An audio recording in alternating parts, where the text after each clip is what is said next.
ലോകമേ തറവാട്. പക്ഷെ ഈ ലോകത്തിന്റെ കാരണവർ എപ്പോഴും ഞാൻ തന്നെ ആയിരിക്കും.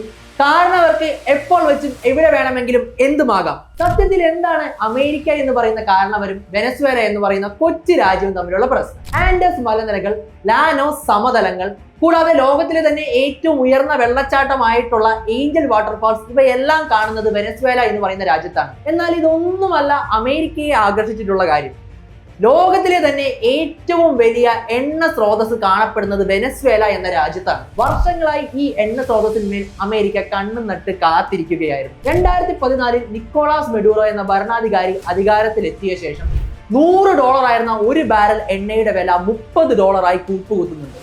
ഇത് വെനസ്വേലൻ സമ്പദ് വ്യവസ്ഥയെ സാരമായി തന്നെ ബാധിച്ചിരുന്നു. 2017 റഷ്യയിൽ നിന്നും ചൈനയിൽ നിന്നുമെല്ലാം ആയുധങ്ങൾ വാങ്ങി എന്ന കാരണത്താൽ ശക്തമായിട്ടുള്ള സാമ്പത്തിക ഉപരോധമാണ് അമേരിക്ക വെനസ്വേല എന്ന് പറയുന്ന രാജ്യത്തിന്മേൽ ചുമത്തുന്നത്. ഇതോടുകൂടി 2018 പണപ്പെരുപ്പ് മൂലം കടുത്തൊരു സാമ്പത്തിക പ്രതിസന്ധിയിലേക്ക് വെനസ്വേല എന്ന് പറയുന്ന ഒരു രാജ്യം എത്തി നിൽക്കുകയാണ്. ഈ സാമ്പത്തിക പ്രതിസന്ധി മറികടക്കാമെന്ന കാരണത്താലാണ് സർക്കാർ പിന്തുണയോടുകൂടി ഇവർ ഡ്രഗ് ട്രാഫിക്കിംഗിലേക്ക് കടക്കുന്നത്. എന്നാൽ ഈ ഡ്രഗ് ട്രാഫിക്കിംഗ് തങ്ങളുടെ രാജ്യത്തിന് സാരമായി തന്നെ ഭീഷണി ഉണ്ടാക്കുന്നുണ്ടെന്നും ഇത് ഓപ്പറേഷൻ അബ്സല്യൂട്ട് റിസോൾവ് എന്നൊരു സൈനിക നടപടിയിലൂടെ മറ്റൊരു രാജ്യത്തിന്റെ തന്നെ ഭരണാധികാരിയെ രാത്രിക്ക് രാത്രി തട്ടിക്കൊണ്ടുവന്ന് സ്വന്തം രാജ്യത്ത് വെച്ച് വിചാരണ ചെയ്യാനുള്ള അധികാരവും തങ്ങൾക്ക് നൽകുന്നുണ്ടെന്നുമാണ് അമേരിക്ക എന്ന് പറയുന്ന രാജ്യത്തിന്റെ വിചിത്രമായിട്ടുള്ള വാദം. പക്ഷേ അമേരിക്ക എന്ന് പറയുന്ന രാജ്യത്തിലേക്ക് ഏറ്റവും അധികം ഡ്രഗുകൾ എത്തുന്നത് മെക്സിക്കോയിൽ നിന്നാണെന്നാണ് മറ്റൊരു വാസ്തവം.